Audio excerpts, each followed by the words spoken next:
Chapter 2: The Pool of Tears. I think I will actually divide it into a few chapters, a few episodes. Even though it would be short episodes then.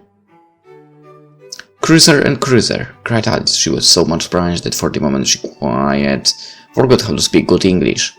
Now I'm opening out like the largest telescope that ever was. Goodbye, feet. For when she looked down at her feet, they seemed to be almost out of sight. They were getting so far off. Oh, my poor little feet! I wonder who will put on your shoes and stockings for you now, dears. I'm sure I shan't be able. I shall be a great deal too far off to trouble myself about you. You must manage the best way you can, but I must be kind of them, thought Alice, or perhaps they won't walk the way I want to go. Let me see, I'll give them a new pair of boots every Christmas. And she went on planning to herself how she would manage it. They must go by the carrier, she thought, and how funny it will seem sending presents to one's own feet, and how odd the directions will look. Alice's right foot, her truck near the fender, with Alice's love. Okay. Oh dear, what nonsense I'm talking. Just at this moment her head struck against the roof of the hall. In fact, she was now rather more than 9 feet high, and she at once took up the golden key and hurried off to the garden door. Poor Alice, it was as much as she could do lying down the side, to look around into the garden with one eye, but to get through was more hopeless than ever. She sat down and began to cry again. You ought to be ashamed of yourself, said Alice. A great girl like you, she might well say this, to go on crying this way. Stop this moment, I tell ya. But she went all the same, shedding gallons of tears, until there was a large pool around her, about 4 inches deep and reaching half down the hall. After a time she heard a little pattering of feet in the distance, and she hastily dried her eyes to see what was coming. It was the White Rabbit returning, splendidly dressed, with a pair of white kid gloves in one hand and a large fan in the other.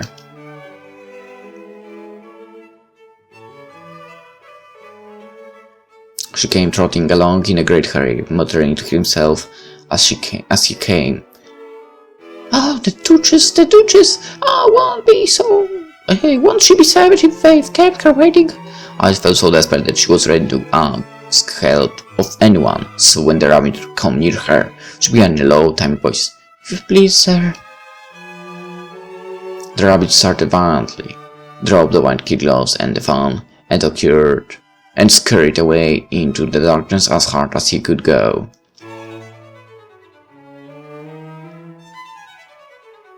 The rabbit is actually a girl. Alice took up the fan and gloves, and as the hollows were hot, she kept fanning herself all the time she went on talking. Diddy, how queer everything is today, and yesterday things went on just as usual. Wonder if I've been changed in the night. Let me think, was I the same when I got up this morning? Also, I can remember feeling a little different, but if I'm not the same, the next question is, who in the world am I? Ah, that's the great puzzle. And she began thinking over all the children she knew, that were of the same age as herself, to see if she could have been changed for any of them. I'm sure I'm not Ada, for her hair goes in such long ringlets, and mine doesn't go in ringlets at all, and I'm sure I can be Mabel, for I know all sorts of things, and she knows such a very little. Besides she's she, and I'm I, and oh dear, how puzzling it all is. I'll try if I know all the things I used to know.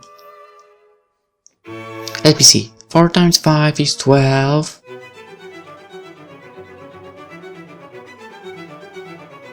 No, it's not. 4 times 5 is 12.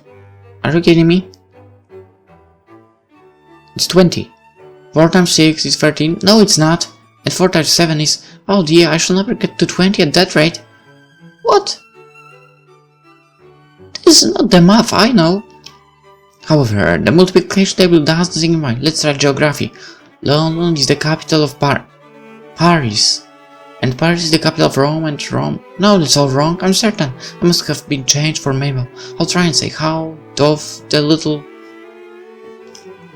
That's also not the geography I know. and she crossed her hands on her lap as if she were saying lessons, and began to repeat it, but her voice sounded hoarse and strange, and the words did not come the same as they used to do. How doth the little crocodile improve his shining tail, and pour the waters of the Nile on a very golden scale? How cheerfully he seems to grin, how nearly spreads the claws, and welcome little fishes in with gently smiling jaws. "I'm sure those are not the right words," said poor Alice, and her eyes filled with tears again as she went on. "I must be Mabel after all, and I shall have to go and live in that poky little hut, and have next to no toys to play with, and have some lessons to learn. No, I've made up my mind about it. If I'm Mabel, I'll stay down here. It'll no use their putting their heads down and saying, 'Come up again, dear.' I shall only look up and say, 'Who am I then?' Tell me that first, and then, if I like being that person, I'll come up. If not, I'll stay down here too. I'm somebody else. Patto, dear," cried Alice with a sudden burst of tears. "I do wish they would put their heads down. I'm so very tired of being all alone here." As she said this, she looked down at her hands, and was surprised to see that she had put on one of the rabbit's little white kid gloves while she was talking. "How can I have done that?" she thought. "I must be growing small again." Growing small, really? Alice. Pull yourself together. She got up and went to the table to measure herself by it, and found that, as nearly as she could guess, she was now about 2 feet high, and was going on shrinking rapidly. She soon found out that the cause of this was the fan she was holding, and she dropped it hastily, just in time to save herself from shrinking away altogether. "That was a narrow escape," said Alice, a good deal frightened at this sudden change, but very glad to find her still in existence. "Now for the garden!" And she ran with all speed back to the little door, but, alas, the little door was shut again, and the little golden key was lying on the glass table as before. "And things are worse than ever," for the poor child, "for I never was so small as this before, never, and I declare it's too bad that it is." Ah, Alice, poor little Alice. As she said these words, her foot slipped, and in another moment, splash, she was up to her chin in salt water.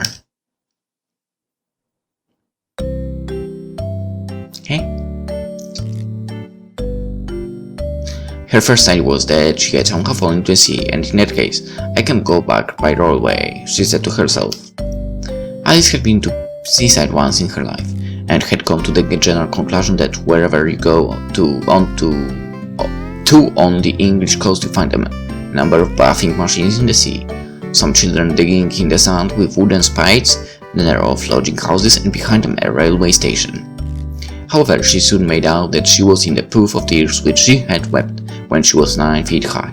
"I wish I hadn't cried so much," said Alice as she swam about trying to find her way out. "I shall be punished for it now, I suppose, by being drowned in my own tears.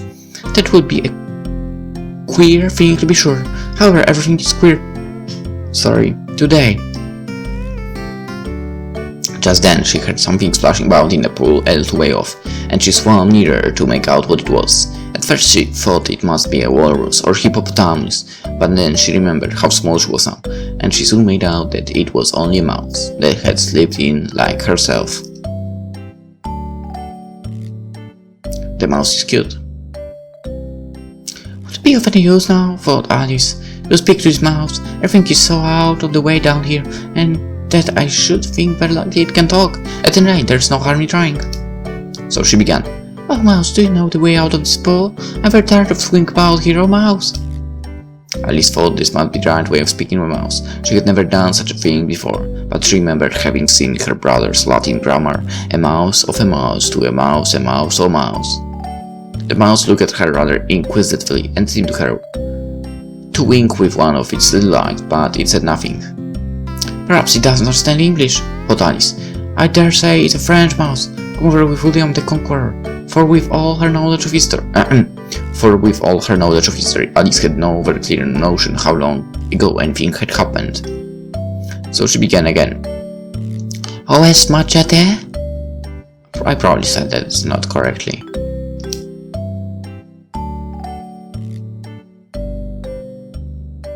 This was the first sentence in our French lesson book. The mouse gave a sudden leap out of the water and seemed to quiver all over with fright. Beg your pardon, cried Alice hastily, afraid that she had hurt the poor animal's feelings.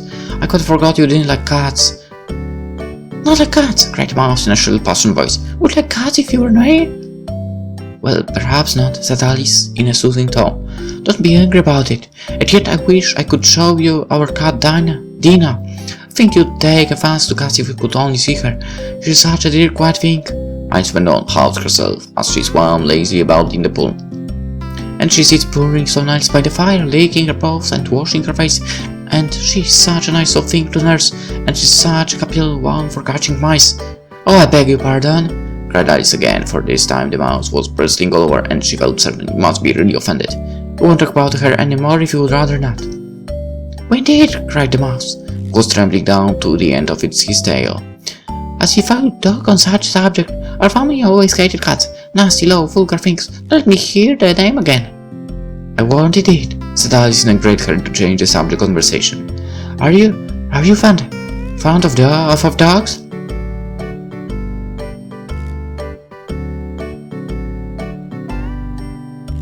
The mouse didn't answer, so Alice went on eagerly. There is such a nice little dog near our house I should like to show you. A little bright-eyed terrier, you know, with such long curly brown hair, and it will fetch things when you throw them, and he will sit up and beg for his dinner, and all sorts of things. I can't remember all of them, and it belongs to a farmer, you know, and he says it's so useful it's worth £100. He said you kill all rats and... Oh dear, cried Alice in a sort of tone. I'm afraid I've offended it again, for the mouse would swing away from her as hard as it could go, and making quite a commotion in the pool as it went. So she called off softly after it. Mouse dear, do come back again, and we won't talk about cats or dogs either, if you don't like them.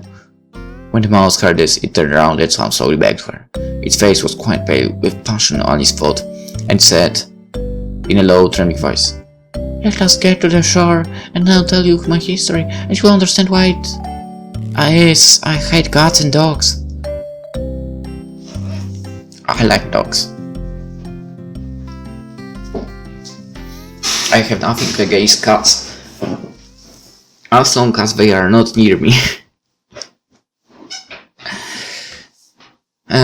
It was high time to go, for the pool was getting quite crowded with the birds and animals that had fallen into it. There was a duck and a dodo.